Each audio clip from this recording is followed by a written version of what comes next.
Welcome to True Crime with Strategic Eyes.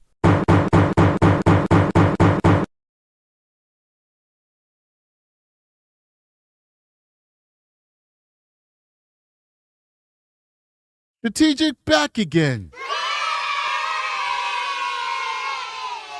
You guys are amazing, man. Welcome back to another edition of True Crime Strategic Eyes Show. I'm getting ready for this live. I'm about to hit the go live button, and then I start decompensating as far as my allergies go. I'm gonna start coughing and sneezing. I'm like, what is going on? Like, what is this wave that's hitting me?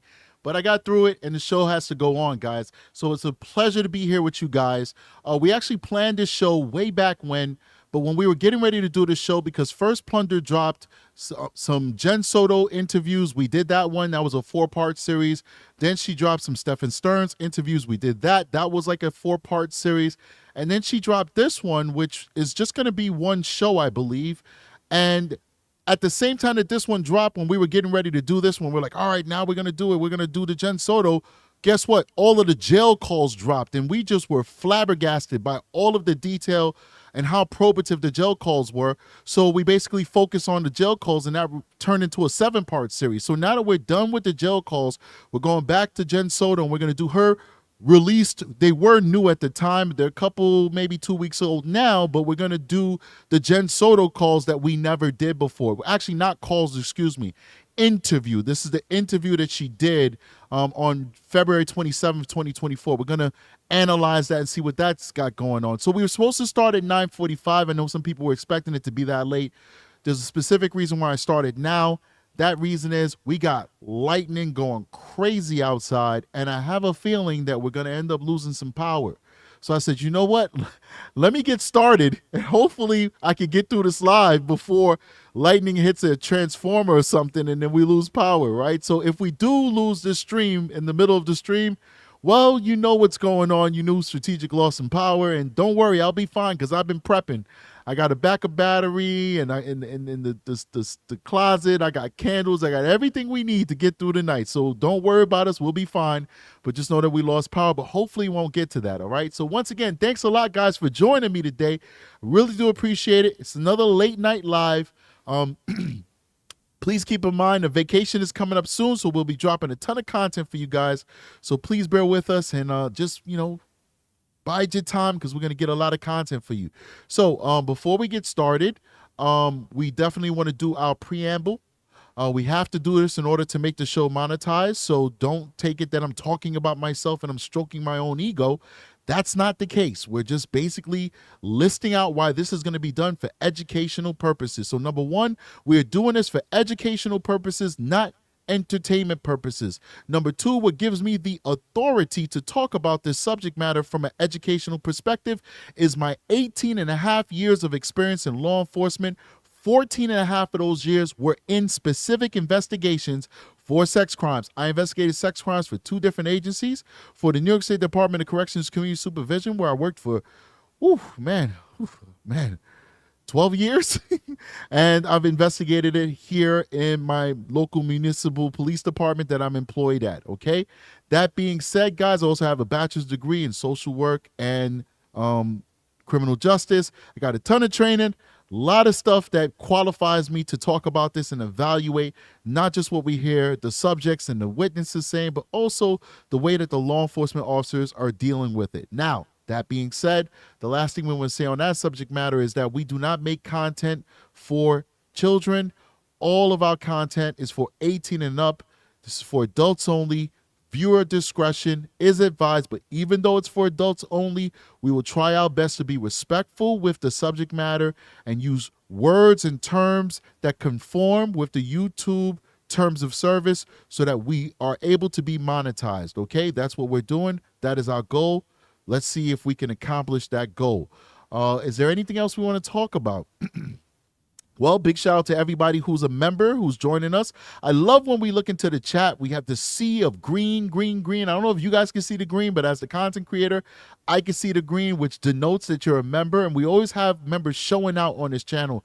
We 100% appreciate you guys. Big shout out to Andrea Presley, who's a new member. She's a recruit. Thank you for joining us, joining the family. Big shout out to everybody who sends super chats and will send super chat, may send super chats during the live. We do appreciate that support. And lastly, guys, you will see a link for GoFundMe inside of the chat as we go through this live. That's simply us trying to upgrade our computer system. And listen, on YouTube, the best thing is for the supporters to help with the show, and that's what we do. Other YouTubers do it as well. So we'd like to ask for your help. If you can help us purchase a new computer for our show. Our show is growing, got a larger audience. You guys expect better quality material from me, and I want to rise up to that task, rise up to that bar that you guys are setting for your content creators. So one way we do that is by getting a computer that can actually help us in that endeavor of giving you guys better content. And that's why we're asking for you guys to support the channel and hit that GoFundMe and donate whatever you can. Dr. Cataclysm with 5 gift memberships. Thank you so much, Dr. Cataclysm. Dr. Cataclysm has been with us for a very long time, and we appreciate the support that he continually gives the channel. Is there anything else we got to talk about? We got Aki in the building, right? I think Aki's in the building. Yep, Aki's in the building. We appreciate you, Aki. Don't you guys see the good work that Aki is doing? We got to throw a chair out there, man. Aki is doing an amazing job on the shorts. She is doing an amazing job on the shorts. You know, I'm a fun guy. I like to crack jokes and have a good time. That's my real personality. As we move deeper into this channel and we're making this channel such a big part of what we do, you guys are going to see more of my personality. It's hard to hide it. It's hard to hide it, rather. You know, just be here like, hey, guys, you know, I'm strategic guys and I'm a cop. Yeah. You know, like, yeah, I guess I could play it, that persona, but really I'm a fun guy. I like to crack jokes. I like to be happy-go-lucky. And, you know, unfortunately, fortunately, because I've been doing sex crimes for so long, I got a little bit of a dark humor, and I'm desensitized to a certain extent. So, you know, we definitely try our best to be respectful, but I am a guy that likes to crack jokes. But what Aki does with those shorts is amazing, man. She definitely knows how to make those shorts even funnier than originally delivered. So give a big round of applause to Aki. She's doing an amazing job, and we appreciate her. And part of this upgrade is to benefit what she does, because she'll be able to do a whole lot even better work once we get up and running with the new computer. So that being said, guys, I want to get started now. Let's bring it in. We're going to be using Plunder today. So please do give Plunder a shout out. And when you go on Plunder's channel and you're showing love to her, make sure you let her know who sent you, all right? Because I got mad love for Plunder, and Plunder be showing me love too, man, and I appreciate that. But we want her to know Strategic Eyes crew got love for her too. And wherever you go, whether you're going to Plunder, you're going to Grizzly, you let them know where you're coming from, man. Let those folks know. Let the big dogs know we got love for them, all right? Because they show us love. So we want to let them know that we love them too, all right? Appreciate that. These are massive channels. They don't even have to act like Strategic Eyes exists. You know, they don't have to acknowledge me, but they show love to me, and that shows their humility, that shows their professionalism, and it shows the kindness of these ladies' hearts, of Plunder and Grizzly, who continually show me love, and I appreciate that, man. Helping out the little guy, and I definitely appreciate them. All right, so we're using Plunder's channel. Go over her channel, watch it without my commentary, please do. But if you like my commentary, stick around, because we're about to get started right now. So 3, 2, 1, action. 1313. Today's date is February 27th, 2024. The time is 23:32 hours. You know, I totally forgot the whole joke that I had. See, I came with props. So the first prop, before we get started, I got the first prop. I got the Strategic Guys judge hammer, whatever you call that thing. my brain just went blank. With the barrel root beer candy. But then what you guys don't notice is I got the Mickey Mouse tie on. Because, you know, Stephen Stearns loved the Mickey Mouse. So I can't lie to you guys. I'm trying to get on Stephen Stearns' good side so that he can invite me. Somebody said gavel. Thank you so much. I know what it is, but for some reason my brain just went blank. So I'm trying to get on Stephen Stearns' good side so that he can invite me down to his sleepaway camp in Florida, and he'll give me an exclusive interview. I think that Stephen Stearns is ready to give a full confession and plead guilty, and I have a feeling he wants to do that with me. He wants me to come down with my Galaxy cell phone and a tripod, because, you know, we low-tech over here, and I'll put the tripod up on the phone on the tripod, and then we just record this bombshell interview, okay? So I got your favorite tie on, Steph. Steffi, baby, I got the Mickey Mouse tie, and I got some barrel candy for you over here. And whenever you're ready, man, you just holler at me, baby, and we'll make it happen, all right? So let's get back to it, man. But that's what I'm trying to accomplish over here, guys. We're just gonna speak with Jennifer Soto. Hey, Jennifer. I haven't introduced myself. My name's Myra Tagler. I'm a detective with the sheriff's office. Do you mind if I talk to you? Do you mind if we talk over there by the car? Thank you. Inside? That's fine. Where? In seconds? In the car. Yeah. My car? Yeah.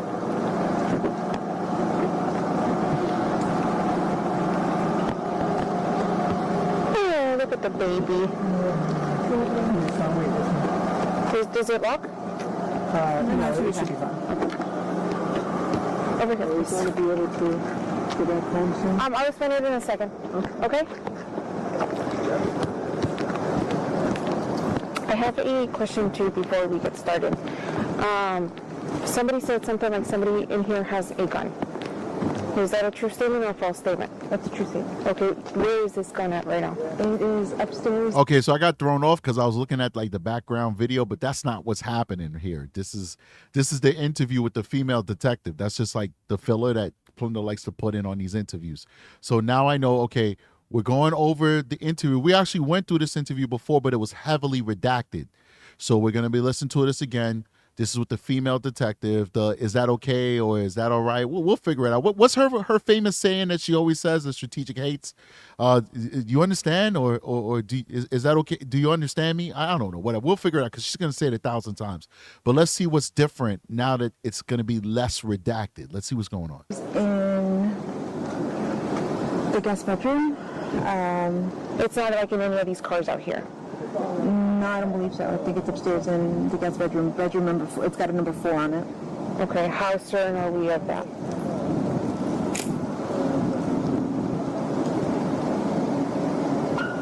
As far as I know, the gun is inside upstairs. I haven't heard of it being in the car. Okay. All right, so she knows there's a gun up there, and she knows that she was sending her daughter to sleep in a room where there's an unsecured gun. That's a charge right there, but we all know all that stuff is dirt under the bridge. But the detective is Maria Tagler. Big shout out to the chat. You guys are always on point. And her statement is, does that make sense? That's her statement. Let's keep going. Let me just move my purse. If you want to take driver. I could be incorrect. I'm not sure.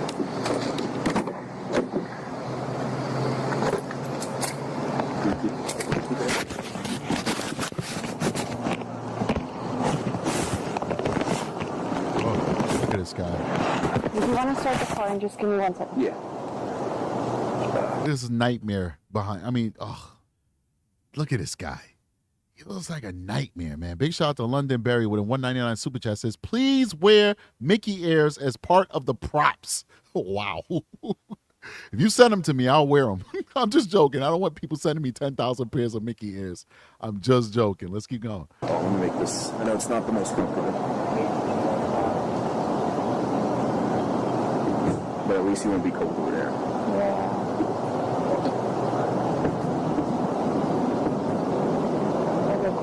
Yeah, I get having the same way, so I understand. You want to take a seat right over here? And then she's going to...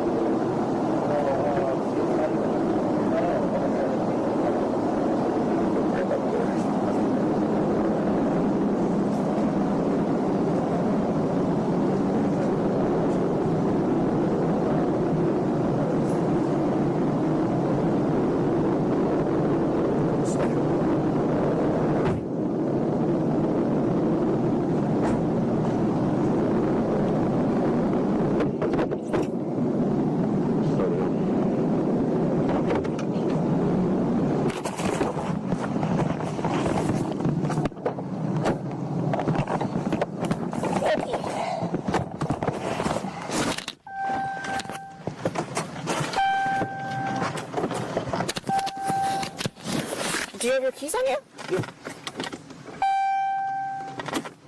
Here, have a little little closer just in case. Sorry, this isn't my car. There we go. Okay, so I'm not sure if he introduced himself, but his name is Luis Acosta. Okay? We both work for Orange County Sheriff's Office. So I understand you spoke with the other guy earlier with Detective Frank Hunt. Is that correct? Yeah. Okay. We have officially taken over the case, okay? So... Are you guys with Kissimmee? No, we're with Orange County. It's just a different unit. Oh, okay. What unit are you with? We're with sex crimes. Okay. It's just because of her age and is why we... All right, big shout out to Ashley Luton, $9.99 super chat. Appreciate you. Let's see if we get some subtitles. Aki said put subtitles. There we go. take over. Does that make sense? I know it's kind of confusing, but like we have like different rules in Orange County, and depending on like people's age, we sometimes take over investigation when it comes to missing persons. Okay. Does that make sense? Yeah.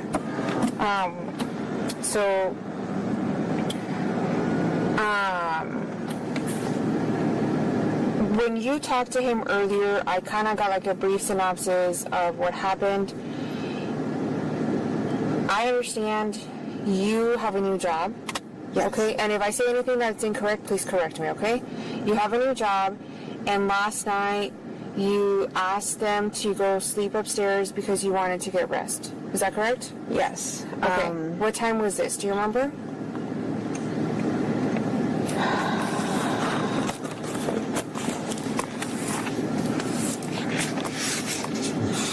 It doesn't have to be like exact time, but like just. And then yesterday she had her, or Sunday she had her birthday party, right? Sunday she had her birthday party. Okay, what time was that party at? It started at 3 o'clock. Okay, from 3 to what time? I'm not sure. I wasn't there. I was at work. Oh, okay, you weren't there. But I know my sister brought my daughter home around 8:30. Uh-huh. Was Stefan here at that time? I'm not sure if he was here at the time, but I think he got here a little bit after. Mm-hmm. And he was like, okay, she was already doing what she was supposed to. She had taken her nighttime meds, mm-hmm. and she was getting ready for bed, like taking a shower. She mm-hmm. takes showers at night. So he's like, okay, she was already on it. I didn't get home until, I'm going to say 10:30. Okay. And then at 11, I sent them to bed. Did Stefan make it to the party? No. Okay. And then once you get here, you said you sent her to bed at 11. All right, so basically, I'm over here writing down with my Galaxy pen this time table, this time frame. Before I even go into that, somebody made a really interesting comment, and I want to hold you to it. I want somebody to count how many times she says, "Does that make sense?" I am really curious. I'm not even trying to rag on her. I've ragged on her enough. I'm not going to rag on this detective this show. We've done that enough. I don't want to come off like I'm just going on after her. But I am curious how many times she says, "Does that make sense?" So somebody keep a tally of that. All right, so I know we've gone through this before, but I just wanted to write it down again. So 8:30, Maddie gets home. We could corroborate that because the sister kind of says the same thing. Jen always says she got home at 10:30. This is one thing that I ragged on Jen for because Jen was adamant that Maddie come home even though Maddie wanted to stay at Grandma's house, and Grandma always wants Maddie to stick around, okay? Grandma loved Maddie. Grandma may have been a terrible mom to Jen Soto, according to Jen Soto. We don't know what the true facts are, right? But Grandma was a grandma, and grandparents usually correct their mistakes with the grandkids, and they love those grandkids. Grandma loved Maddie. Grandma wanted Maddie around. Jen Soto wanted Maddie to be with her, okay? So Jen said in another interview that she wanted Maddie to come home because she missed her, which I found very peculiar because Jen just said, which she said before, that she got home at around 10:30 p.m. and she put Maddie, or rather sent them to bed at 11. That leaves 30 minutes for this mother to spend time with her daughter. What was the point? shouldn't she have just let Maddie stay at grandma's house and pick Maddie up the next day and spend time with her then? Because she was off from work. She could have picked Maddie up from school like she planned on doing and spent the whole day with Maddie. Why make Maddie come home because you miss her if you're only going to spend 30 minutes with her before, as we know now, sending her upstairs to her ultimate demise? But just keep that in mind. We're writing down these times, man. We're writing down these times. We're keeping tallies of does that make sense. Let's keep going. And the following morning, well, I'm sorry, let me backtrack a little bit. You send them upstairs, right? How many bedrooms are upstairs? 3. Okay. Where did you sleep? In bedroom number 4. Okay. And what about Stefan? Bedroom number 4. Okay. Is it normal for both of them to sleep in the same room? Sometimes, when I really need a good night's sleep, I will send them upstairs. But when also a lot of times we will sleep together in the king size bed, all 3 of us. Or sometimes Stefan will go upstairs and me and my daughter will be in our bed alone. So it just really depends on what's going on that night with our schedules and what we're doing. Okay, where were you sleeping? Downstairs in the king size bed. Okay. Is it just you two here? All right, so in this interview, remember we did a video where it's divided. Some people say that she said she sent him upstairs. If it's 5 days out of the week, she sends him upstairs. I believe I heard if it's 5 days out of the week, I send them upstairs. That's what I believe I heard.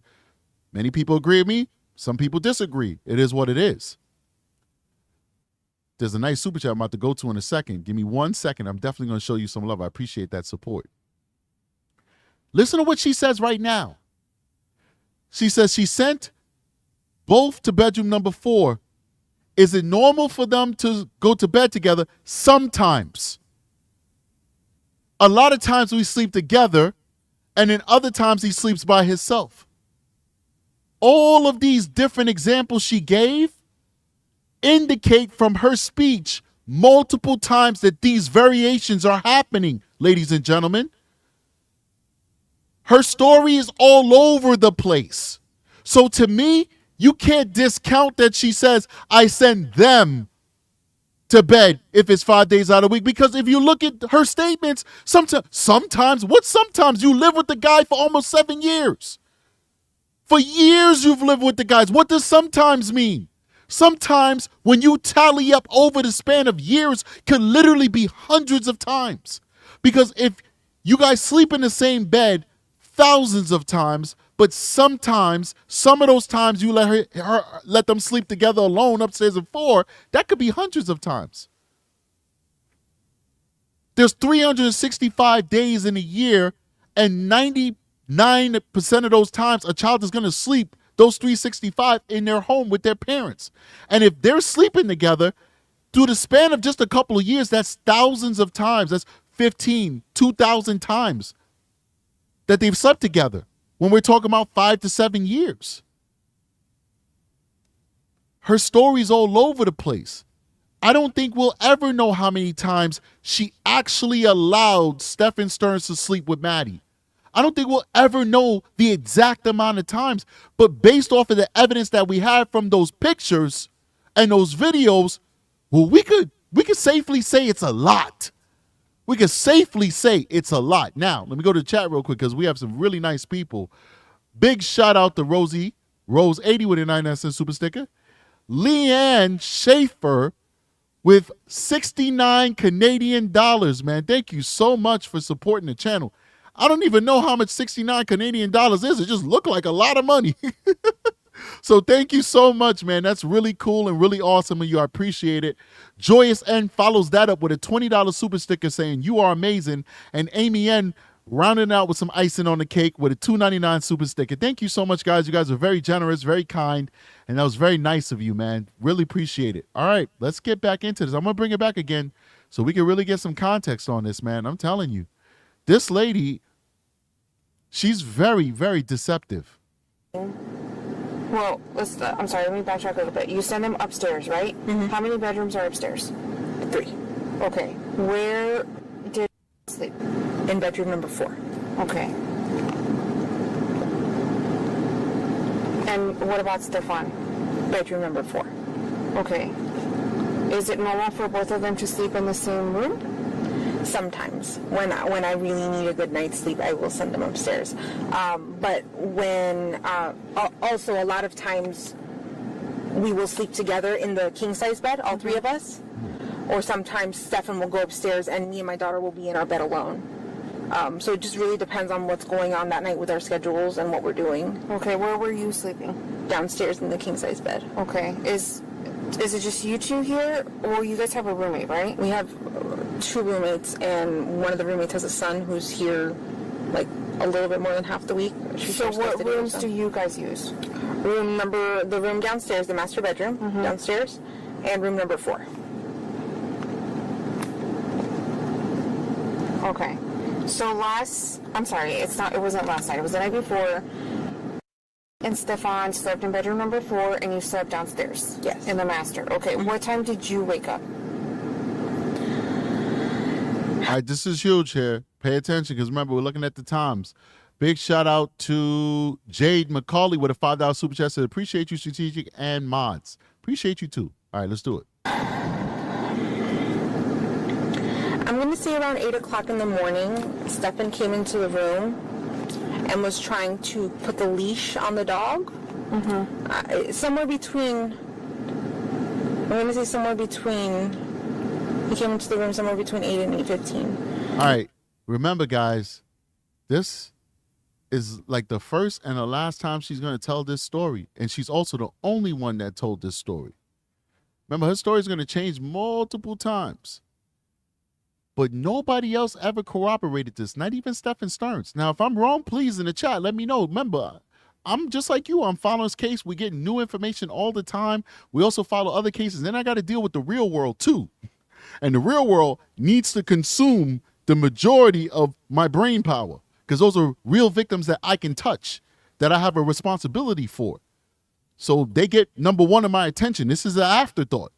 So if I'm wrong, please let me know in the chat. It's no shame in being wrong. But my understanding is Stefan Stearns never corroborated this. Let me know if I'm wrong. Let's keep going. He came in to put the leash on the dog, and I got up to try to help him because my dog is kind of a nervous dog and I didn't want him to pee on the bed. So we wrangled him, put him on his leash, and he said, go back to sleep. And I said, okay. So I laid back and went back to sleep. Okay. I heard people in the kitchen. I'm not sure exactly who was in the kitchen. As far as I know, my daughter came downstairs to get ready in her. So she's got, she's kind of got a bedroom in the living room. If you go into the apartment, you'll see there's like one of those fake walls, separating half the bedroom. She's got like a desk with a bedroom and a TV and a dresser. But she'll hang out there during the day, but she never sleeps there. She always sleeps with me, and then the rare occasion upstairs. But most of the time it's with me. Okay. Did you see your daughter on Monday morning? Visually see her? No. Did you hear her? I heard many people in the kitchen. I'm not sure if it was my roommate or her specifically. Okay, is your roommate a male or a female? Female. Okay. They're both females. When was the last time you physically saw? Wednesday, 11 o'clock. I'm sorry, Sunday, 11. See, that was the Freudian slip. That was a Freudian slip. Remember, I've been floating this theory around with you guys for a little while now. Remember, the theory I've been floating around with you guys is that I don't believe that Jen Soto actually saw Maddie Sunday night. So then Detective Tagler asked her, when's the last time you saw Maddie? And with confidence, without stuttering, without anything, she says, Wednesday at 11 o'clock. Oh, I'm sorry. Off script. I meant Sunday at 11 o'clock. But remember, she didn't see her Sunday at 11 o'clock. Well, she did see her Sunday at 11. She said she sent them to bed at 11. So that means she'd say good night and it's 11 and then they go upstairs and she don't see them no more. But I believe that's a Freudian slip. I don't think that she saw Maddie. I don't think she saw Maddie based off of those text messages between her and Stephen Stearns. I don't think she saw Maddie on Sunday. I think when she came home, Maddie was already asleep. Now, I'm not even inferring that she had anything to do with the unaliving of Maddie. I'm not even inferring that. There's a possibility she came home, Maddie was already in bed. She's communicating with her like, yo, make sure she's in bed. That's what that sounds like, right? Does that sound like a conversation you'd have if you're downstairs, you're of able body, you don't have a broken leg, a sprained ankle, you're of able body? Why are you texting Stephen Stearns 10 feet away? This is a townhouse. The layout is not big. She's on the first floor, he's on the second floor. Why are you texting? Yeah, make sure she's in bed. She in bed? When you could just go, you the mommy. You just goes knock on the door. What's up in here? You sleeping? First of all, you shouldn't even be knocking because your daughter is in there with some grown man that your daughter should not be in there with. So you shouldn't knock. You should just bust open the door and see what's going on just to make sure. Oh, hell no. But if you are insane enough to let your daughter go in this room with this grown man that's not her biological father, you should go in there and check. Why would she send that text like that? Like, is she sleeping yet? She needs to go to bed. Make her go to bed right now. Oh, she's building her nest. She's sleeping. I don't believe it. I don't think she made it home in time for Maddie. I think she came home later. Let me go to the super chat real quick. Stony Baloney Barb with a $10 super chat says, Stephen kind of corroborated in his interview. Do we know if the leash is confirmed to be involved in the unaliving? Yeah, but you got to tell me what he said so I can get a quote or something like that so I can know. But I hear you and I appreciate you, but I want a little bit more, guys. I want a little bit more. Let's keep going. All right. But yeah, man, I don't know. I don't know if she actually saw Maddie. You guys tell me what you think about that inside of the comment. In fact, we're going to take a poll. How many of you guys actually believe that she saw Maddie? I'm going to write that poll up right now. Let's keep going. Sunday when you sent her to bed. Mm-hmm. Okay. And then when you woke up, you said you woke up briefly because Stefan went in there. Did you go back to sleep? Yes. What time did you get up?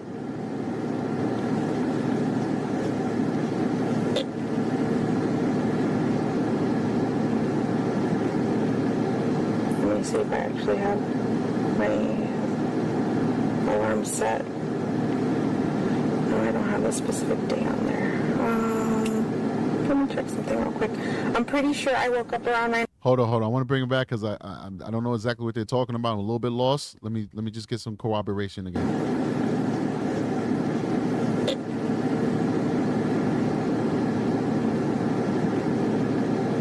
Let me see if I actually have my alarm set. No, I don't have a specific day on there. Let me check something real quick. I'm pretty sure I woke up around 9 o'clock in the morning. Mm-hmm. And then I left at 9:30. I had an appointment. I had a doctor's appointment at like 10:15. You should never give somebody answers when you're interviewing them. Never get, especially somebody that, these guys are basically have already confirmed and it's like their story is kind of wonky. So she's a possible suspect at this point, even though she doesn't know it. Never give them answers because she might change her story. You don't want to get her back on her story. You want to jog her memory on her bullcrap alibis. Never give answers. Just listen. Listen. A good detective just knows how to listen. When I was taught how to do investigations by one of the greatest investigators I've ever worked with, who's now a superintendent of a state prison, very accomplished, very intelligent woman. My trainer, my mentor, was a female, African-American female, very talented woman who, to this moment, is excelling in her career. She told me one of the greatest interviewers that ever lived was, guess who? Katie Couric. Katie Couric. Because Katie Couric, whenever she would interview whoever, big time, Al-Qaeda people, kings and queens of the Middle East, corrupt politicians, murderers, it doesn't matter who she would interview. She would ask a question and she would do this. She would say, so why did you do it?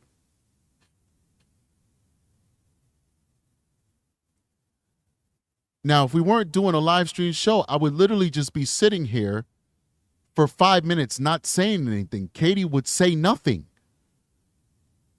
She would say nothing.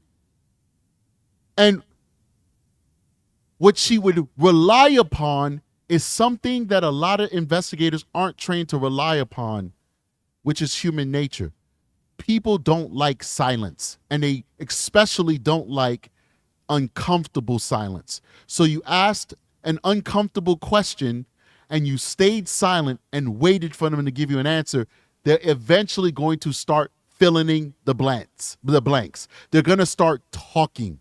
They're going to start talking themselves into a hole because you're not giving them an out. You presented them with a question and you waited. So many detectives need to learn the art of listening. Ask a question and listen. This is not a race. There's no finish line. We could talk for 10 minutes or we could talk for 10 hours. You dictate how long we're going to talk depending on what answers you give me. I'm going to ask you a question and I'm going to shut my mouth and I'm going to wait for you to give me an answer. And if you start giving me an answer that's not to the question that I asked you, I'm going to control the interview and I'm going to say, well, I appreciate you giving me that information, but that's not what I asked you. I asked you, what time did you get up in the morning? You know, this ancillary information that you give me is very important, and I appreciate that, but you still didn't answer my question. What time did you get up in the morning? And then you stay silent. And then after the third or fourth time, then you can just ask, are you deflecting? Are you purposely not answering my question? Are you hiding something from me? We got to learn to just start listening. Let's keep going. But they took a while. And then by the time they did my blood work and whatever, I think I got home somewhere between 11 and 11:15. Okay. When you got back, was Stefan here? I'm pretty sure he was, yeah. What was he doing? Just sitting in my room. At my computer desk on his phone. Okay. What did you guys do?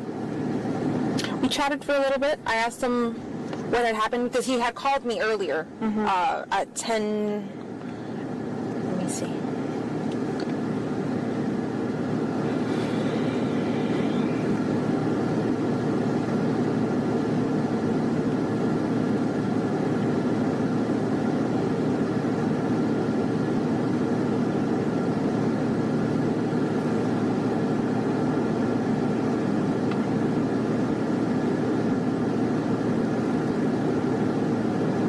Pretty sure he called me around 10:18. What did he call you for?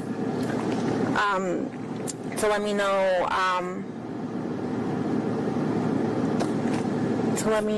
that To let you know that Maddie was in the trunk? Oh, I don't know. Maybe.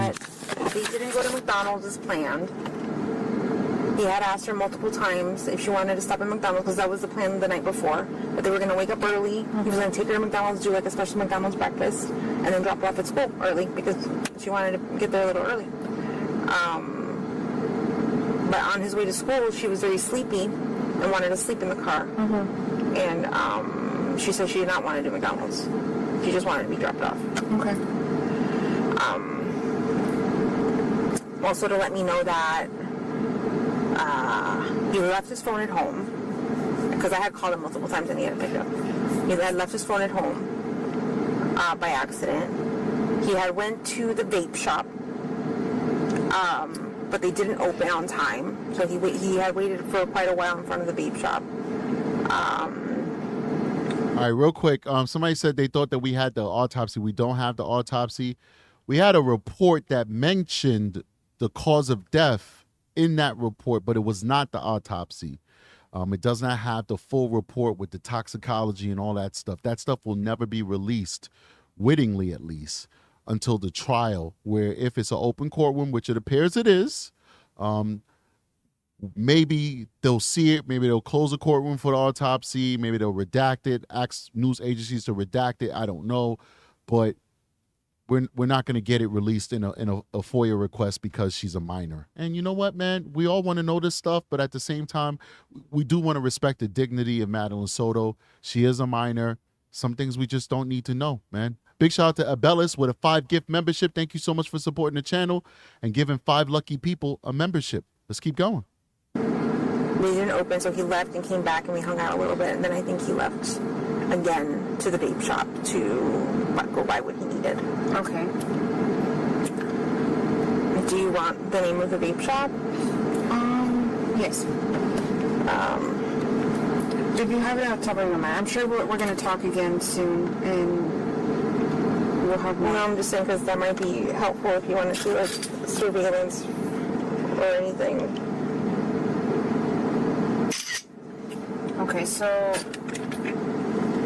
at some point I understand he gets like a flat tire and he's not able to go with you to pick up from school. Yeah. Right? Yeah. And when you get to the school, how do you realize that she wasn't there? So I went to go, I usually leave around 2:30 to pick her up. She gets out of school at 4. So I wait it takes me about 25 minutes to get to the school, and then I wait. All right, hold on here. Let me go back a little bit so I get some context. I'm sorry. You guys know I got to manage 1,000 things on this show. 1,000 things, man. For the members, they saw a behind-the-scenes video of all the technology I have to manage this show and make this stream possible. And it's not just me. Every single YouTuber has to pretty much do the same thing if they want to give you a professional-looking stream. So I apologize. Sometimes I got to go back. I might get distracted. Because that might be helpful if you want to do like surveillance on time. So he had waited for quite a while in front of the vape shop. They didn't open, so he left and came back, and we hung out a little bit, and then I think he left again to the vape shop to go buy what he needed. Okay. Do you want the name of the vape shop? Yes. If you have it out top of your mind, I'm sure we're going to talk again soon, and we'll have more. No, I'm just saying because that might be helpful if you want to do like surveillance or anything. Okay, so at some point I understand he gets like a flat tire and he's not able to go with you to pick up from school. Yeah. Right? Yeah. And when you get to the school, how do you realize that she wasn't there? So I left her. Mind you, her daughter's missing right now. She don't know what's going on with her daughter. Does that sound like a mother who's concerned about her child? Let's be honest. I'm not even trying to bully this lady. I'm not trying to be unfair to her. I'm not trying to beat down on her. You know, it's easy to do that. She's an easy target, man. And I don't like anything easy. All right. I take no pleasure in this. But I'm a parent. And I love children. And I love my children. And I love the children of the world. So I'm asking a simple question, because I think a lot of you guys are parents too, and you love children too. Is this what we expect of a parent whose child is missing? I think we've all had that moment, hopefully one time, because it's something you can't avoid. If you have multiple kids, maybe you're lucky enough to only experience it with one kid. But that moment where you turn your head, maybe that kid is not missing. That kid just went behind the monkey bars and you can't see them. But that moment when you turn your head and you can't see your child, what did you feel in your chest? Did you not feel your heart beating? Did you not feel it constricting? Did you not feel the stress? Does this sound like somebody who has been feeling that stress for the last 6 hours until she's finally talking to these detectives, trying to figure out, where is my child? A child that has no history of running away. Don't get me wrong. Some of you are dealing with troubled children. God bless your souls, because you got a lot of stress on your shoulders, who go missing, running away every other weekend. I don't blame you if your child didn't come home yesterday and you don't feel that in your chest, because you've already been abused. You've already been traumatized. You keep dealing with this. You know your child has a problem. Your child is always running away. I get that. You're tired. You're beat down. You wish you could get some help to save this child. But Maddie wasn't that type of kid. Maddie wasn't a child that was constantly running away. So this is her first time ever going missing. This child was basically a homebody. Does this sound like a mother whose child was a homebody who's now missing? Does she sound concerned? Does she sound worried? Does she sound scared? Does she sound like her world is falling apart? It doesn't sound that way to me, man. She does not sound that way to me. You tell me how you feel in the comment section, but I don't feel it. I don't see it. It's not resonating with me. Please hit that like button, by the way, guys. We got almost 800 people watching this stream and only 400 likes. So please do support the channel. Let's keep going. I usually leave around 2:30 to pick her up. She gets out of school at 4. So I wait it takes me about 25 minutes to get to the school, and then I wait about an hour for her to get out. I waited the whole time, and then when the bell rang and then it was time for her to come out, she wasn't one of the first kids like she normally is. And I realized I was holding up the line because everyone behind me had children, and they needed to get out because I was the first in line. So after about, I'm gonna say, I think it was like 4:10. So just to give you guys context, because we don't know, we got people that might be just jumping into this story right now. Boy, do you have a ride and a ride ahead of you and a lot to catch up for if you're just jumping into this now. But even the veterans who've been here for a while, just want to make sure you understand what's going on here. All right, number one, we covered this and we saw with our own eyes that it's not a one-lane road, that cars could have easily have gone around Jen Soto and not be stopped 1 second from their progression. So that's number one. So what she's saying right now is untrue. It's a partial truth. Was she at the head of the line? Maybe. I've also seen no evidence that Jen actually went to that school. There is no video. They tried to collect video, and the video surveillance was corrupted. We saw that in the police documents. So there's no evidence that she actually went to the school, but we'll take a word for it. I guess she went to the school, right? But if she did go to school, it's a partial truth, because maybe she was at the top of the line, but guess what? Cars could have gone around her. We also saw from the Google Earth layout of the school that there's a massive parking lot in the back of the school that Jen could have just drove around and parked, walked back around, and spoke to a myriad of administrators who are out there doing dismissal, as with every single school in the United States of America. They're all out there. All the teachers, all the deans, the lunch people, the hall monitors, they're all outside coordinating school buses and pickups. She could have went out there and asked them, where's my daughter? The second thing you need to pay attention to is that Jen Soto admits that she literally left 5 minutes after the school bell rang. Now, if you're a concerned parent and the bell rings at 5 minutes, you gonna leave? What if she was in the bathroom taking a dump? What if she was talking to a teacher about extra credit to bring her grades up? What if she was talking to a counselor or something she did quite often? What if she was just talking to her friends in the hallway as they were making their way to the front of the school? 5 minutes, Jen Soto called it a quits and said, "Whoop, Maddie's not here, I'm out of here." Does that sound like something reasonable and rational when you're there to pick up your child? Would you basically abandon your child after 5 minutes of them not coming out of the school? Would you do that? You parents who are watching this stream right now. It's just a question. It's just a question. But what nobody has said before, but a viewer actually said it in the comment section, so I didn't think of it on my own. You know, I only give credit. I don't ever steal. I give credit. Viewer in the comment section says, well, I wouldn't say steal. That's kind of like heavy, right? It's not steal. You know, whatever. I don't know. I talk off the top of my head. I don't ever want to come off crazy, right? There's no script here. Somebody in the comment section said something very interesting. They said, well, Jen was there pretty much almost an hour before dismissal. That's by her own words. She was there early. She loves to come early. I thought it was weird. People in the comment section checked me and said, listen, there's a lot of parents who do that. There's a lot of parents. Okay, there's a lot of parents who do that. I get it. I wouldn't. Who do?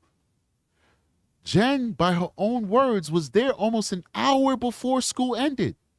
How is it that Maddie could have possibly left school, walked past mommy who's at the head of the school? She's parked at the farthest most point of the drop-off. So that means anybody who comes out that school has to walk past her in order to go further into the town.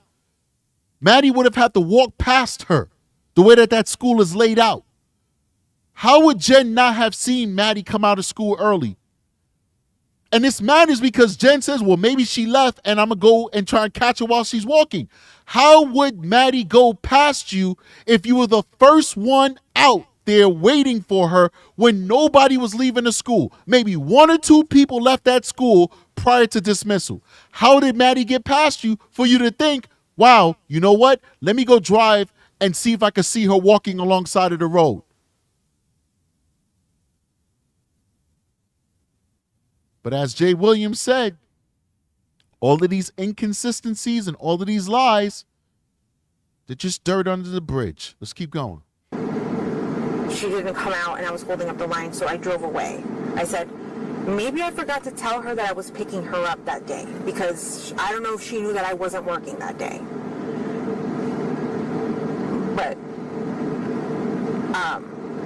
I had assumed that she thought, she knew that I was going to go get her. So because she never came out, I left and I went to my mom's office. Mm-hmm. She works less than, I'm going to say it's like a 3-minute drive from the school. Mm-hmm. It's very close. She works in the Hunters Creek Villages area. Mm-hmm. I drove that way and I drove along the path that she would walk. Mm-hmm. And I didn't see her. And then... All right. I have a prediction. I'm going to predict that Jen is going to say, I drove along that way and at some point I called her teacher to see if she was in school today. And a teacher's going to get back to me via email and say, nope, Maddie wasn't in school today. I also have a prediction that teacher ended up getting arrested recently for being a petephile. Isn't that crazy? We talked about this before. Of course, you guys know I'm joking, but this really happened. We know what's going to happen. We already heard this interview. We just didn't hear it unredacted in the form that it is now. But isn't that crazy, as we said before in a previous live, how Jen keeps a petephile in her house around Maddie, abusing Maddie, and then unaliving Maddie. And then the first person that Jen reached out to, or the second person, I don't know if she reached out to the friend first and then the teacher, or the teacher first and then the friend, but one of the first people that she reached out to see if Maddie is actually in that school, not her English teacher, not her science teacher, not a social studies teacher, not a PE teacher, not the principal, none of these other people. The first employee that she reaches out to at Hunters Creek Middle School ends up being the music teacher, who is a bona fide, currently locked up in federal prison, awaiting trial, petephile, who was accused of abusing children over the internet. What's the odds of that, ladies and gentlemen? But let's keep going, man. And I pulled into my mom's office. I asked, hey, has she gotten here yet? They said no. And I said, okay, let me wait a little bit. And I parked back again on Hunter's Park Lane, I think. Mm-hmm. And I waited along that lane to see if I would see her walking. And I didn't see her walking. And it was about 4:30, 4:35. At this point, she should have reached my mom's office. Mm-hmm. So I went back to the office. And then I was like, is she here yet? My mom's like, no, she hasn't gotten here. And I said, okay, hold on. Let me see. I called her best friend. And I was like, hey, are you... I don't know if I told her I was picking her up from school today or to walk to the office, but I don't see her anywhere. And she goes... Yo, big shout out to Jen Mac 2403 says, get the 999 super chat says, get the computer, you deserve it. You'll be at 100K subs soon. We appreciate you, but it'd be better if you hit that link and send that donation to the computer fund, because of course YouTube takes their cut from the super chats and all that good stuff. We do appreciate it. We want them, we need them. You know, we're a YouTube channel. We can use the help, but we need that help for that computer too. So if you could do me a favor, guys, hit that link that's popping up in the chat every now and then to the GoFundMe and definitely support that computer. And big shout out to Cash App donations from JP and DH. Thank you so much, guys. Those are two different people who sent Cash Apps. Thank you so much. We appreciate you. Let's keep going. No, she never came to school today. She didn't come to first or second period. And I said, what do you mean? We dropped her off close to school. She should have walked to school. She goes, no, she never made it to any of her periods. And I said, can you please check with your other friends in your other classes to see if she ever made it? She got back to me and said no. At this point, I started to panic because I realized something was wrong.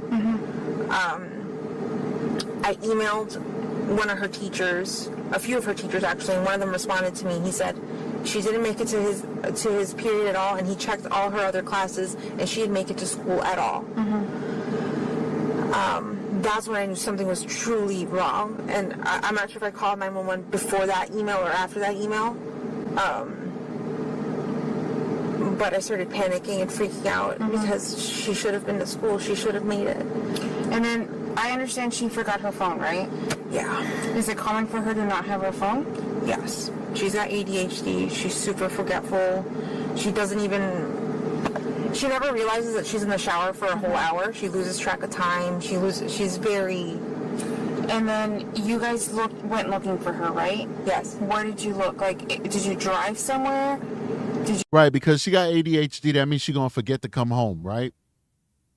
Yeah. I mean, listen, is this information that we need? Absolutely.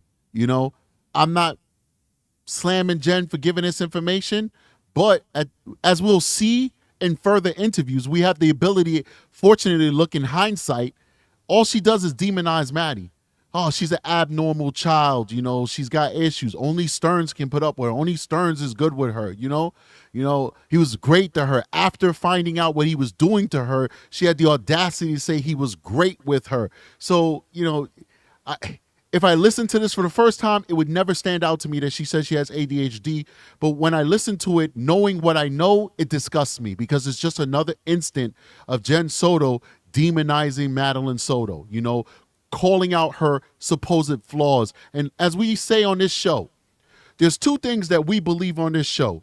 The first thing is that the abuse started at 6 years old because we know the nature of these pedophiles and how they operate and they can't help themselves. And so this grooming, at the very least, the grooming would have started at that age.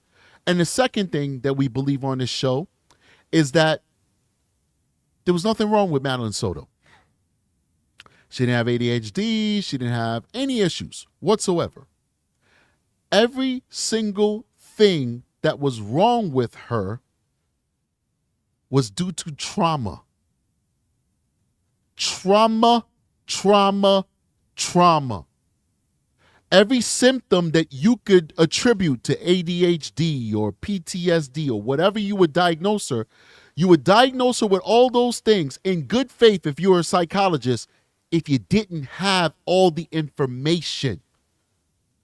Maddie was diagnosed with these things, maybe. We haven't gotten any proof of that, but then again, her records are going to be sealed because she's a minor. Maybe she did go to a professional to get diagnosed. But a professional would diagnose her with these things because they did not know what Stearns was doing to her on a nightly basis.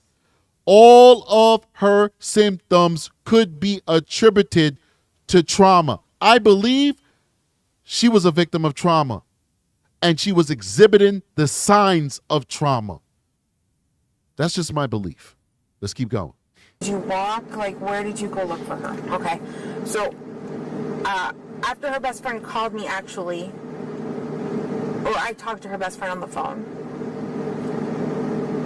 I went back to the school to see, let me check her official attendance, let me see what's going on. They were already closed. Nobody was at the school. So I searched by backtracking into the school and then coming back out and seeing that there were no kids at the school at all.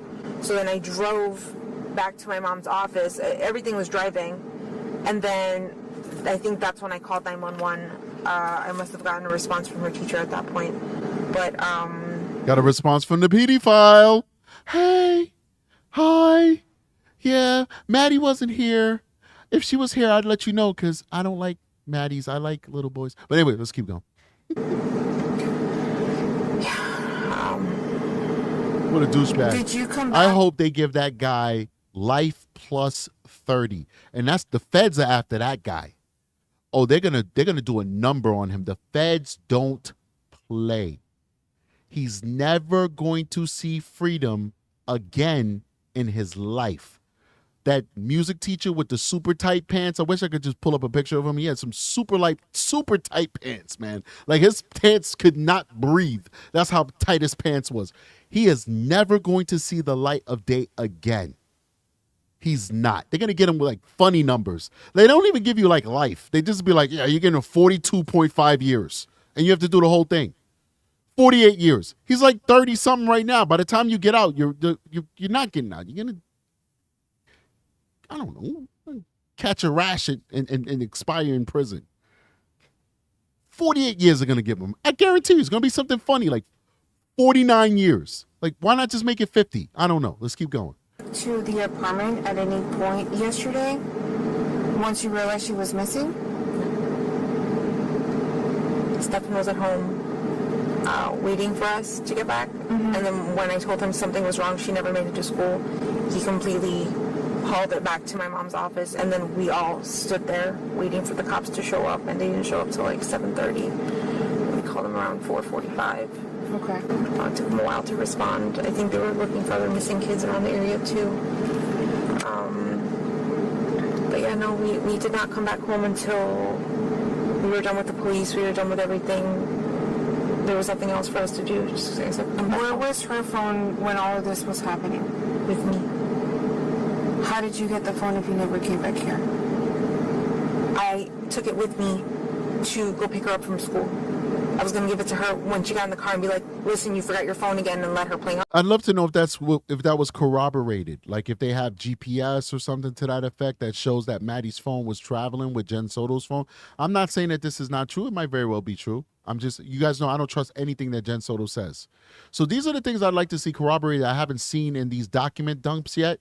But Plunder and these guys already dumped like cell tower data. And like people got to parse through that. And I hope there's some some technical wizard who knows how to kind of like put it all together and map it out. And then maybe we could get a visual of where these people went. I'm looking forward to that show. We'll react to it. But I want to know, are these phones together or is she just saying this? Like there's a lot of things she said that I'd like to be corroborated. Big shout out to Terry Jones, who's a recruit member. Welcome to the family. We appreciate you for joining us. And Joyous N with a massive contribution to the show. 10 memberships, 10 gift memberships. Not cheap at all. Very expensive to do that on YouTube. 10 gift memberships. Whoever got that gift membership from Joyous N, please make sure that you thank her. That was very kind and very nice of her to do that. Let's keep going. On it. I'll do that sometimes when she forgets it. I bring the phone with me and I just give it to her afterwards. But I had brought it with me to go pick her up from school. Okay. And you said your mom works where? She owns a business. I won't get you the address exactly. Yeah. And then, did you at any point check her phone out while you had it? Yes. Tell me about it. Okay. Actually, I started looking, but I could not concentrate on reading anything. I was too panicked and too worried. I handed the phone to my sister. She's the one, and my niece. They both started going through her texts. I saw her texts. Nothing seemed weird. No weird random people. Everyone is someone I was familiar with or had heard about.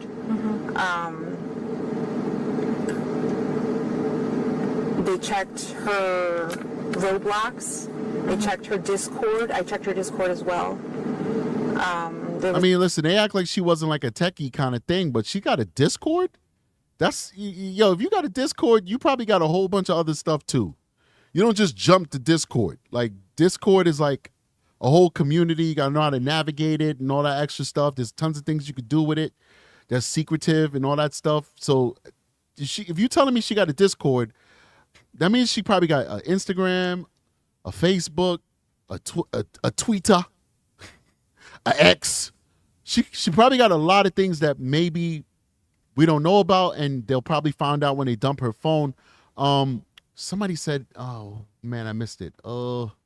Somebody in the chat says, okay, so Monica Manicione, I guess, I'm sorry, says the sheriff said HEJS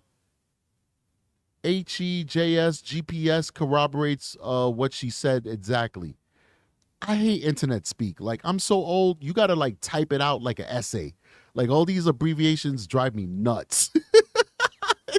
Don't stop doing it. It just drives me nuts. So I think what they're trying to say is that it's come out. I have not corroborated this. You take it with a grain of salt. But Monica has graciously told us from her perspective that she believes that it's been corroborated, okay? Once again, I have not seen that myself, so I'm not saying it's gospel, but Monica's saying that they have corroborated it. So you take that with a grain of salt. We'll definitely look into it. We appreciate you, Monica, for saying that in the chat. All right, let's keep going. There's nothing weird. One of the police officers taught me to look at deleted text messages. We looked at those as well. They were random text messages deleted. They weren't anything. Do you remember where you were when you were looking at her phone? Yes, at my mom's office. Which is where? Let me see.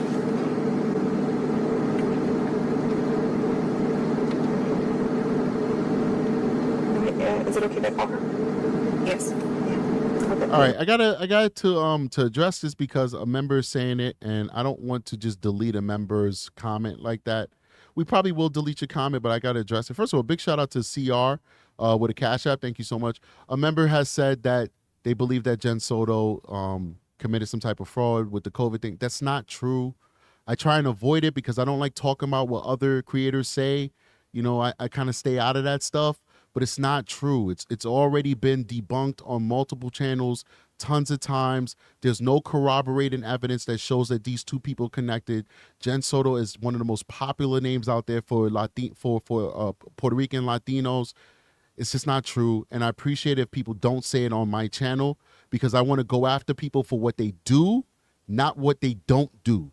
Believe me, if I believe that she did that, I would be reacting to it. I'd be going crazy over it. I don't like what Jen Soto did with Madeline Soto. She did not protect Madeline Soto, but I refuse to say things about her that I don't believe to be true. So no disrespect to you. You are a supporter and I appreciate you, but I'm going to delete your comment now. We're not going to time you out or anything like that. We're just removing this comment because it's not true. All right.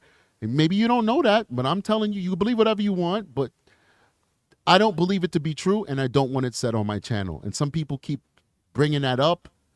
Don't do it here. All right, appreciate you guys. Let's keep going. And then while she answers, were you guys, when you guys were looking for her, did you guys keep looking for her in the Hunters Creek area or somewhere else? Hunters Creek area. Okay. Did you guys come back here at any point? No. What time did you guys come back home?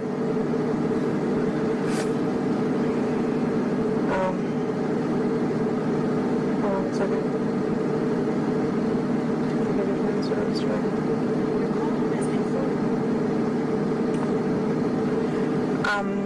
What time did we come back? What time did we come back? That was a very good question.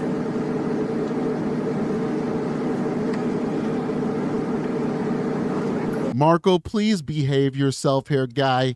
He's such a naughty boy. I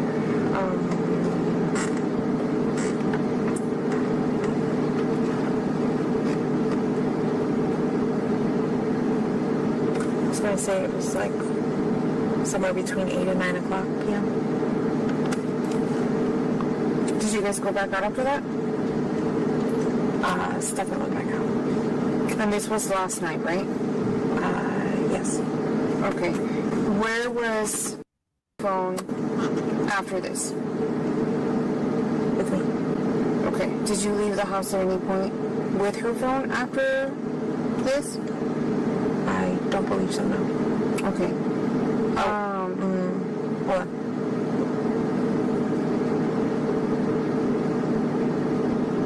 No, I think it's been home all day today, too. It's been home all day today? I'm pretty sure, yeah. What time did the police take her phone? Oh, just kidding. Yeah, they took it. I don't have it. Oh, just kidding. What do you mean just kidding? What do you mean just kidding? I mean, I'm not trying to harp on her. Maybe that's her, like, her nervous thing that she says. I don't know. But I mean, it's just everything. The words she used, her mannerisms, her attitude, her emotions, everything is just off. It's just not what you expect from a mother who's in the circumstances that she's in right now. It just doesn't make sense. Big shout out to Jamie MP with a $5 super sticker. It doesn't make sense, man. It doesn't make sense. What time did he take the phone? I've made so many phone calls today and seen so many people today that I Was it don't know. light out or dark out? It was light out. It was still Detective Hunt yeah, it was during the daytime. And then, but other than that, her phone was here all day. In the morning, yes. Did you guys take the phone anywhere other than when Detective Hunt took the phone?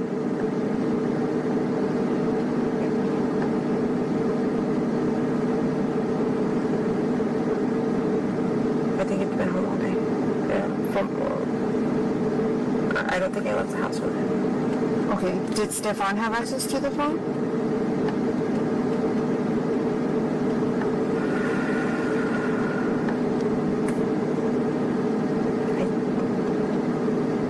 I'm sorry, I took my medicine, so I feel a little spacey. I think I've had it with me. I think it's been with me. Okay. Did you go through her phone today? Yes. Okay. Where was that at? Here. And what were you looking for at that time? To see if there was anything else. What we couldn't access on Monday night was Roblox. So my niece came over and logged into her Roblox and checked out messages. Right. So, big shout out to JF with a Cash App. Appreciate you for showing love to the channel. I just got to go through a few members, man. You know, here we love people. We love our members, so we always give them a shout out.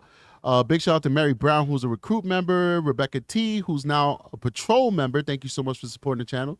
Michelle Fiora, who's a recruit member. Thank you so much, man. And big shout out to everybody who's watching us. We have 936 people watching us right now. Please do hit that like button, support the channel. I'd love to see us get to 1,000. Let's see if we're lucky enough to get 1,000 people to watch us tonight. We appreciate you. Hit that like button if you're watching us and you haven't already hit that subscribe button. They were also make sure you hit the subscribe button. My sister was also looking through her phone to see if there was any. I'm sorry, I took my medicine, so I feel a little spacey.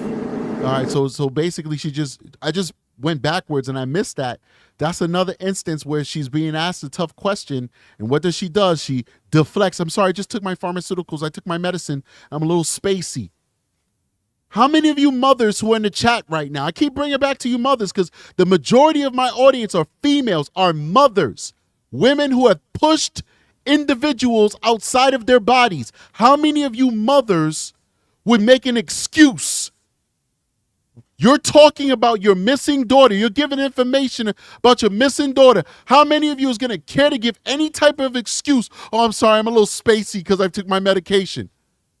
I don't think many of you are going to do that. You're just going to do the best that you could possibly do to supply with this officer with the information that they need to find your child, right? I'm sorry, I'm a little bit spacey. I took my medication. I think I've had it with me. I think it's been with me. Okay. Did you go through her phone today? Yes. Okay. Where was that at? Here. And what were you looking for at that time? To see if there was anything else. What we couldn't access on Monday night was Roblox. So my niece came over and logged into her Roblox and checked out messages. But then my sister was also looking through her phone to see if there was anything. Here at the house? Yes. And that was today? Yes.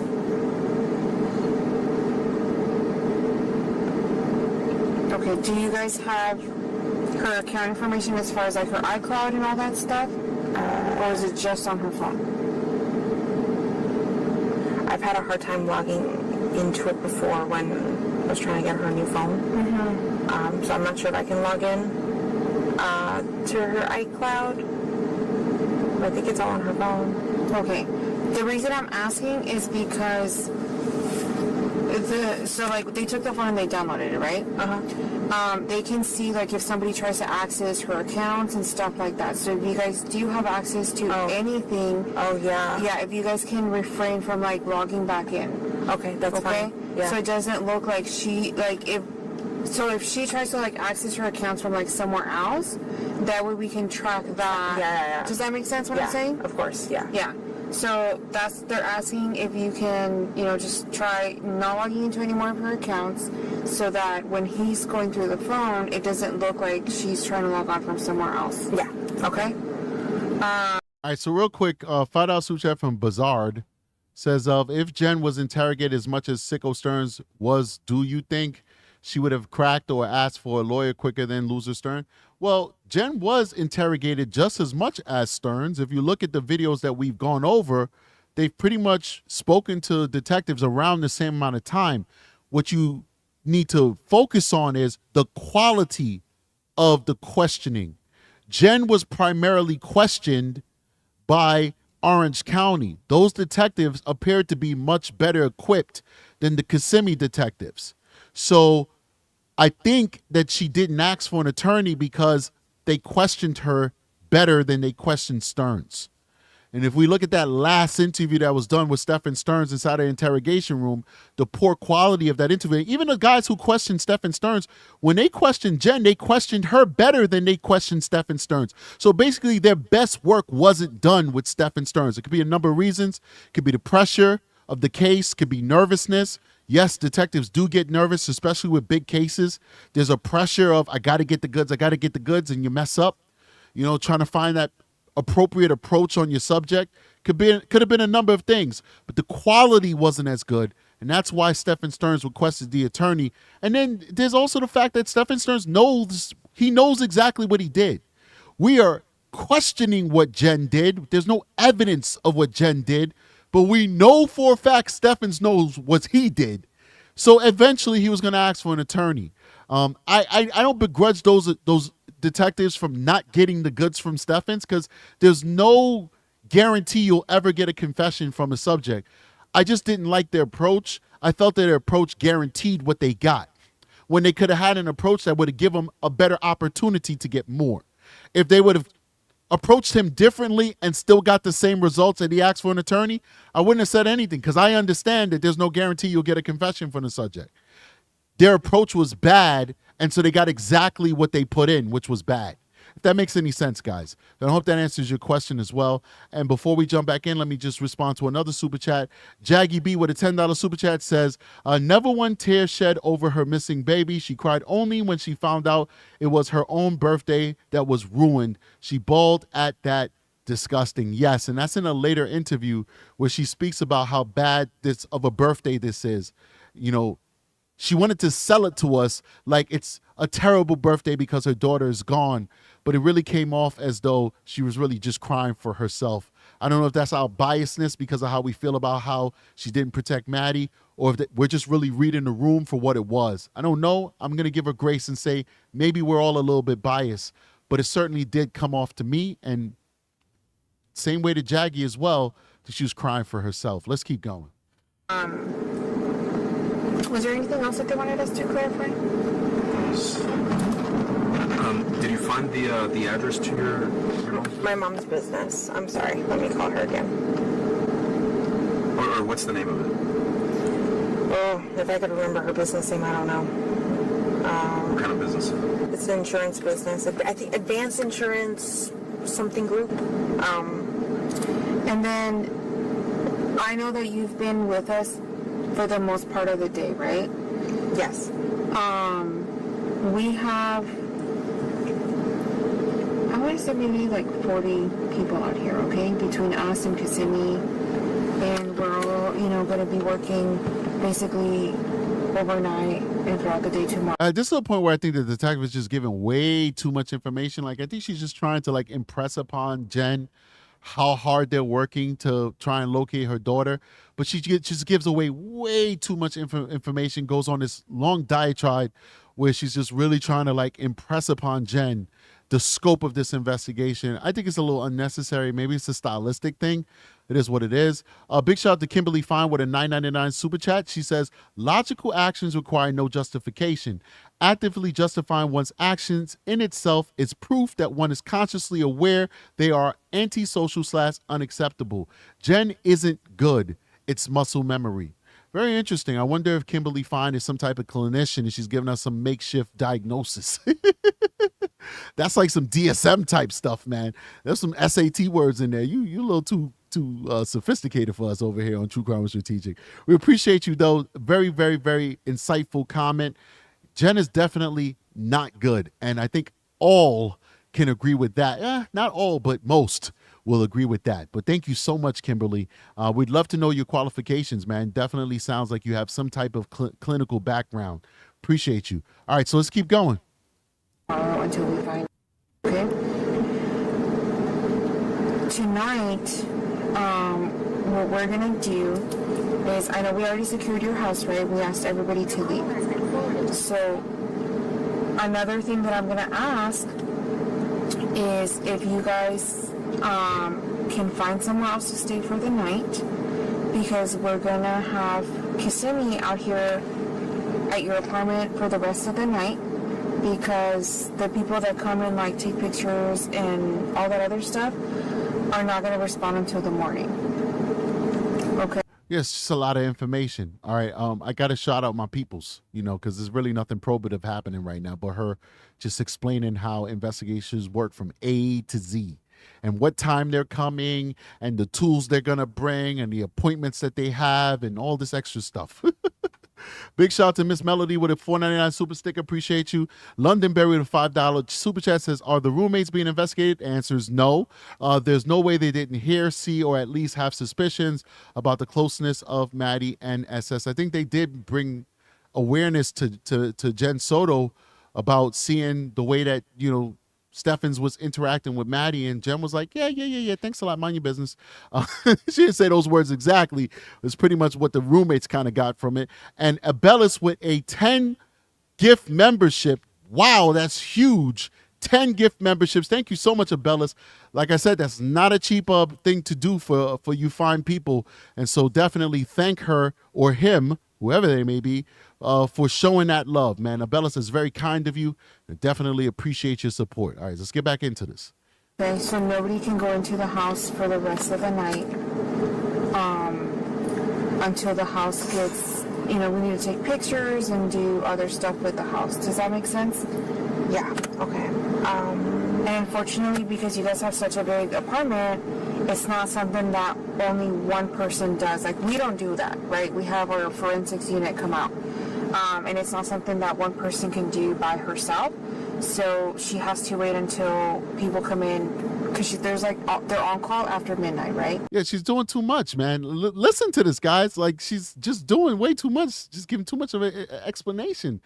This person can't do it. Somebody else has to come to do it. And this person only works till this time. And then the on-call have to come in the nighttime. And it's like, what?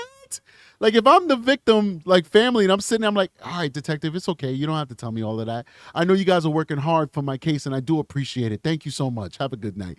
Bizarre with a $2 super chat says, Jen talks faster than a wall drying paint. Wow. You are mean. Let's keep going. So she has to wait for the other people to come in the morning, and then they're all going to come in as a unit and try to get it done as quick as possible. Okay. I need to go back into the house. Mm-hmm. I have medication that I have to take in order to be like normal. Mm-hmm. Is there a possibility that I can go back in there and get my meds? Yes. Give me a few minutes, and then we'll try to figure out how we can get your medication. Okay, but that's something that we can definitely get. Okay. Does it make sense what I'm telling you? Yes. I just noticed that. She was like, does it make sense? So I don't know. Have anybody been keeping track of how many doesn't make senses? But she says, does it make sense? And Jen is like, yes, Yes, it makes sense, okay? I get what you're saying. I think Jen showed more emotion with those yeses than she did the entire time she was talking about Maddie. Yes. It makes sense, Detective Tagler. Let's keep going. Without finding a place to go, but okay. All right, somebody said rewind it. I'll rewind it. Here we go. Detain in order to be like normal. Is there a possibility that I can go back in there and get my meds? Yes. Give me a few minutes, and then we'll try to figure out how we can get your medication. Okay, but that's something that we can definitely get. Okay. Does it make sense what I'm telling you? Yes. I just don't know what we're gonna do about finding a place to go. But okay. And then because was lost in Stefan's car, we're also going to tow his car. Okay.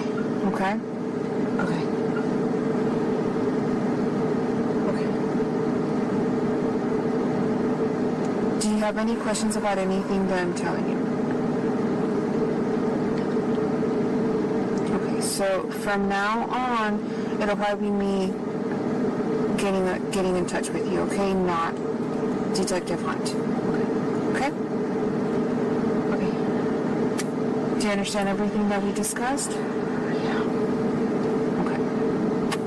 Can I get your direct number? Yes. And then my mom's job address, if I remember correctly, is 13550 Village Park Lane. Guys, be easy with the crazy, comments and I know abbreviating the bad words and stuff. YouTube is not dumb. Their computers have variations of bad words, and it just works against the channel when it comes to monetization. When it's scanning the chat, and this is a lot of negativity. I know we're not happy with her. We want to vent it, but just do it in a productive way. Just to help the channel. You guys are here because you want to support me and you love me, and I love you too. So I know you don't want to do anything that's going to hurt the channel. So keep that in mind, because YouTube loves to demonetize my content, and that's what we're fighting against, okay? If we weren't demonetized so much, we wouldn't have to do GoFundMes to ask you guys to help us buy a computer. Maybe, and we weren't biased by the algorithm. We'd be on a recommendation page. We'd be getting tons of subs. We'd be at 200,000 subs so far. Guys, you got an active duty sex crimes detective, and we don't have 100,000 subs yet. We're slow marching. I'm not complaining. We're going to get there. But one would think that more people would be interested in hearing my perspective on these cases, since this is what I do for a living. It's not the people. It's the algorithm. It's YouTube. I have no qualms with anybody on YouTube. You guys are fine. When people find the show, they love it. It's simply YouTube holding us back. So let's not give YouTube any excuses to hold us back any further. I get all the metrics, guys. Like, YouTube is all about data. And when I see the data, when YouTube shows my show to people, overwhelmingly people subscribe. It's amazing. I look at like the subscribe to unsubscribe. It's like 80-something% subscribe to 20% don't subscribe. That's amazing numbers. Some of the largest YouTubers with 1 million subscribers don't even have numbers like that. The problem is YouTube is not showing my show to enough people. So let's make sure we don't give them any ammunition to hold us back. Be careful what you say in the comment sections. Now, I want to show some love to people who are supporting the channel. Joyce N with a $10 super chat says, husband and I talk about this case. He is a retired LE. Thank you for your service, Mr. Joyce N. Appreciate you for your service. Retired, you made it through. God bless you. We appreciate you. Thank you for serving the people.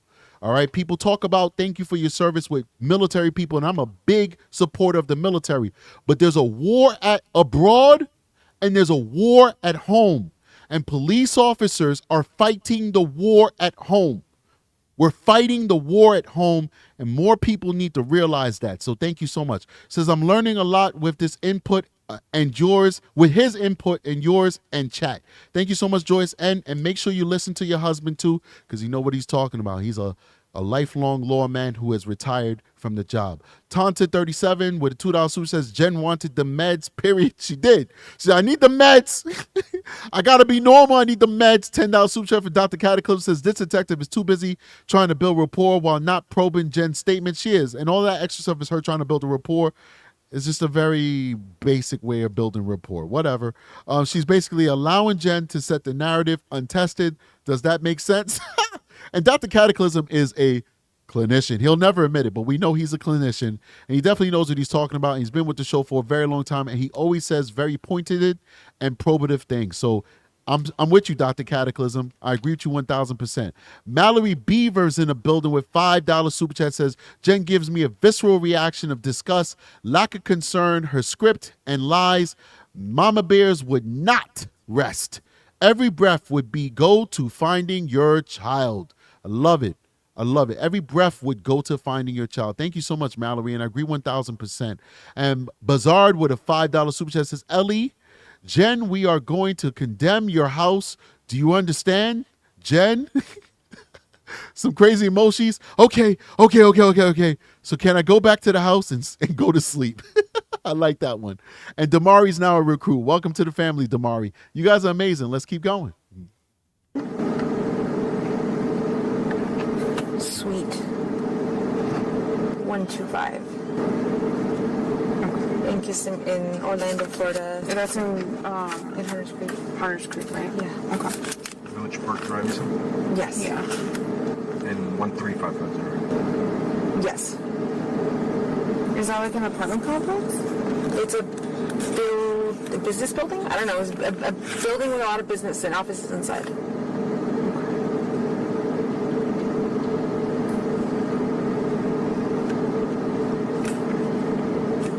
When did you say you were there? I got there around 4. Well, see, I left and came back. So 4:45. I got there, and I think I called the cops around that time. And then I stayed until they had left. Were you there today?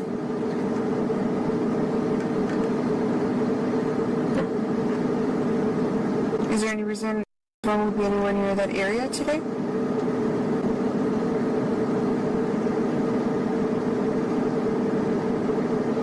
No, I don't think so. It's been with me.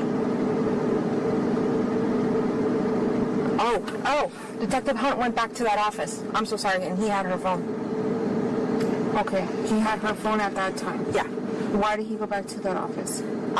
Because my uncle had walked the path where walked along the trail, and he had found the wallet with not 90, but like credit cards and something that had somebody's state on it. So he went to pick it up to see if it was of any interest. Okay, that makes sense. Yeah. Okay, so I'm going to give you my business card. I'm still here for a little bit longer. I'm going to talk to Stefan one more time. There was like a few things that we needed to clarify with him. And then we're going to, like me physically, after I get done talking to Stefan, I'm going to try to go get rest, right? Because This is just too much. I want to go and after I finish talking to Stefan, I want to go and get rest. I want to get rest, okay? Does that make sense? What are you doing? What's like Dr. Cataclysm say? I mean, this is like a very rudimentary attempt of building a rapport. You don't got to say all of that. You really don't. I mean, wow. I'm going to go back. Listen to this. time, there was like a few things that we needed to clarify with him. And then we're gonna, like me physically, after I get done talking to Stefan, I'm gonna try to go get rest, right? Because we're gonna continue to do all this. Yeah. There's other detectives that are coming from my unit, okay? So like there's always gonna be somebody here. Okay. So just because I physically am not here, don't think that we're not physically working on this. We have a lot of people in our unit, right? So we're taking like shifts. And then the people we have violent crimes out here as well. And they're here till 4 in the morning. So Yo, I'm trying not to say anything because we've ragged on her before, and I don't want to just keep going after Tagler. I'm trying to be nice, but it's like it's triggering me. I'm getting triggered right now, okay? Violent crimes is here, and the narco unit is here, the Homeland Security, the federal task force is here, and they're gonna be here till 4. Then they get relieved by the K9 unit at 4:05 a.m. and they're gonna be here for 4 hours, and then the crime scene unit. What are we doing here? Stop it, strategic. Stop. Behave yourself, okay? I'm gonna behave. Big shout out to Shelly or Sheller with 49 super chat. I'm taking a shot every time Jen refuses to say Maddie's name and refers to her as my daughter. I'm gonna need my stomach pumped. Don't do that. But I hear you. I'm gonna be good. Okay, let's keep going. Thank you. Big shout out to you, Sheller. Thanks for the support. I don't want you to think that, like, just because I'm leaving, that we're not still actively working on this. Does that make sense? Yeah. Like, they are here till 4 in the morning, and then Does it make sense? She says yes. Then she continues to bloviate and explain the same thing she just asked, if it makes sense to that the person said yes. But let's keep going. day shift people that also work violent crimes come in around that same time, so they're gonna. The second shift of the violent crimes unit. See, I'm not exaggerating, guys. Like, she's talking shift work here. Take over. So, like, we have, like, people working till a certain time, and then other people coming and taking over. Okay. So, like I said, just because I physically am not here doesn't mean that we're not still working on something. Does that make sense? Does it make sense, Jen? I don't know. I didn't hear you. Does it make sense? Let's keep going. Real quick, I don't remember if Detective Tagler asked, but yesterday when you guys were out looking, do you remember what time you were out looking till?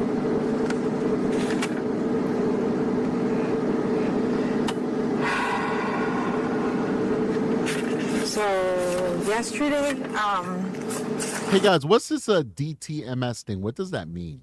I'm just curious. I stayed in the office. My family went out searching. Which office? My mom's office. Your mom's 1355. Yeah. Oh. You stayed until what time? You guys are the worst. You guys abbreviated.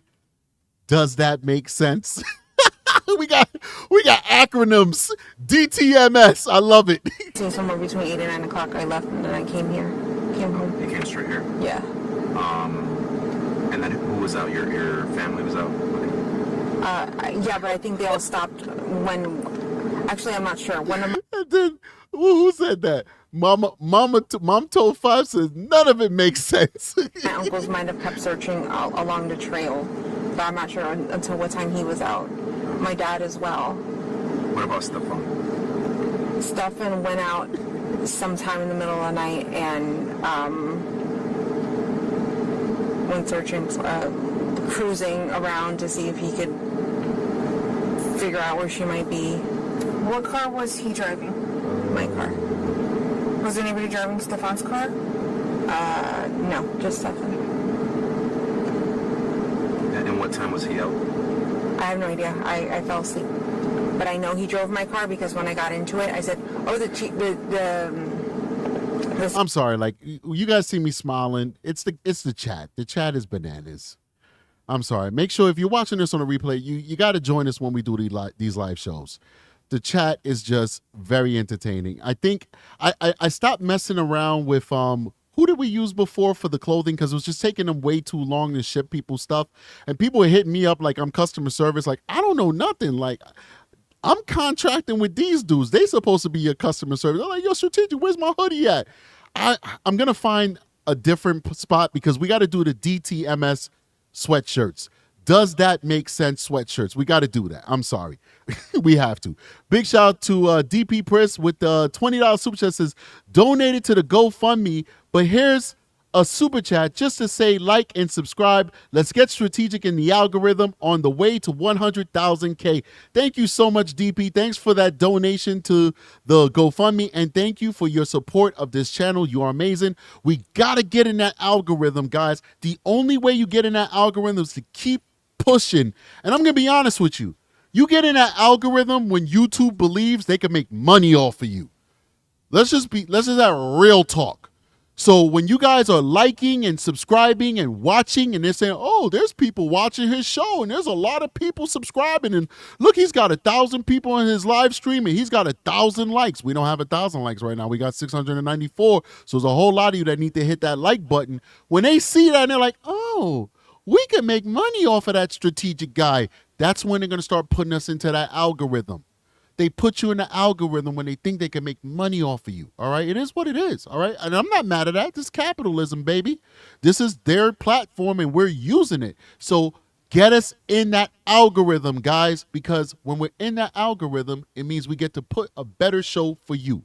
Think about where this show could be if we could afford staff, researchers, where this show could be if we could have a director and a producer and all that stuff. Listen, I love doing this. If this blows up, I will retire and do it full time. If this blows up, I will retire and do it full time. I got 18 months until I can put the paperwork in and ride into the sunset as a retired detective, guys. So that all depends on you guys, because I got a little baby boy that I still got to support. Okay? And, well, I got other kids too. I mean, just saying, you know. But my big girl's like, whatever. I got 3 kids I got to feed, all right? So if this is not blowing up, then I got to keep doing what I'm doing. You know what I'm saying? Mommy won't let me retire, but like, yo, baby, can I retire? She's like, we got 3 kids. What do you think you're going to retire? Get the hell out of here. Get back to work. Go do some more investigations. But if this is a success and I can market it to mommy and say, listen, ma, this is what we're making. This is what we're doing. This is what we're building on YouTube. Maybe she'll agree and let me retire, because I can't retire without her permission. So you guys got to prove it to mommy by hitting that like button and supporting the channel and making this channel grow into something beautiful. Let's keep going. Seats adjusted. Did you drive my car? He goes, yeah, remember I said I was going to take a drive tonight to go search for her, because he does have like insomnia. He can't sleep at night sometimes, and especially like that's what's going on right now. But I'm not sure what time he may have come in or out. But if you guys look at my gate clicker, you need that to come in the front gate. You can see what times he may have come in and out. Okay. I don't think I have anything else for you. We're going to clear some things with Stefan, and then I will let you know before I head out. Okay? Do you promise that everything you said today is true? Yes. Okay, thank you so much. All right, hold on. The recording at 009. All right, so she just ended it. All right, that's it, man. That's it. This one was not going to be a multi-part series. That's pretty good. I really don't like doing multi-part series. I like to get them done in one showing, but some of them are just too long. I mean, we had no choice but to do a multi-part series with the Stephen Stearns interview, phone interviews. I mean, we did like 2 hours for 2 calls, two calls per show, and each show was around 2 hours long. And this one right here is almost 2 hours long. So we could have made this a part 1, part 2, but we don't like doing that. So certainly you guys got a great show out of it. I think we got a lot of interesting takes from it. Definitely Unredacted, it's not as probative as the other ones, right? But it was worth definitely going through it. So I do appreciate having the opportunity to go through it. And I appreciate you guys. You guys were great today. Carla Edge with a $5 super chat says, the Facebook algorithm led me to Grizzly, then Plunder, and then you. I share that to let you know that you're filtered through with the greats. Man, that's awesome, man. And I really appreciate that. You just made my night by saying that. I'm going to sleep like a baby knowing that I'm in such great company. So thank you so much. I appreciate that, Carla. That's a nice super chat.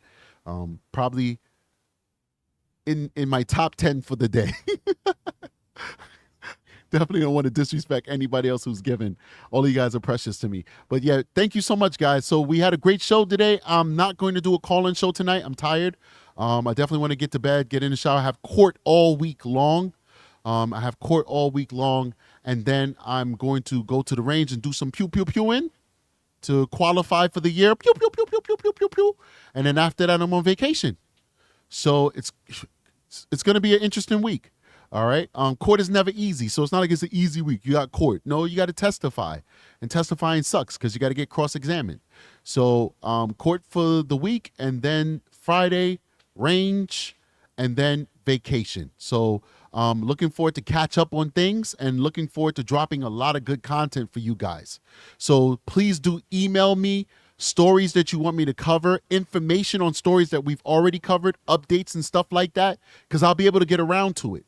I'll be able to give you possibly 2 shows per day while I'm on vacation. And so I definitely love going back to old stories. If you have new information on Nazai Harris and all these other stories that we're covering, let me know. We will be able to cover it while I'm on vacation. So I hope that my inbox is filled with stuff. Just know I get a lot of emails. You may not get a response back, but that doesn't mean I didn't read your email and I'm not going to use your material. So don't send it to me because you want to see Strategic say hi. Send it to me because you want to help the show. Send that information and we'll definitely appreciate it. We'll definitely read through it and we'll take those leads and we'll definitely try our best to make shows out of it. So we do appreciate you. Before we go, we got one more super chat and then we'll get out of here. We have another super chat from Carla Edge. Says, notice how Jay's voice changes to sounding happily proud of herself when she speaks truth, not script. She has a proud smile in her tone, doesn't pause, think, or huff when she's honest. Very interesting observation. Let's go back to Abelis with a $5 super chat. Says, okay, gotta tell my little silly joke. Stefan's hat was white when he bought it. Sorry. Wah, wah, wah, wah. Sorry, that one was not hitting Abelis, but we love you. You are amazing. And I think we got everybody other than that. We were very good today. We were very good with shouting people out, not missing anybody. So I think we got everybody. All right. All right, guys. Remember, we got that GoFundMe. Please go there and support if you can. The faster we raise the funds, the faster we get to build the computer, the faster we get to upgrade the show. And that's about it. I'll see you guys on the next one, man. Have a great one. Strategic is out of here. Peace.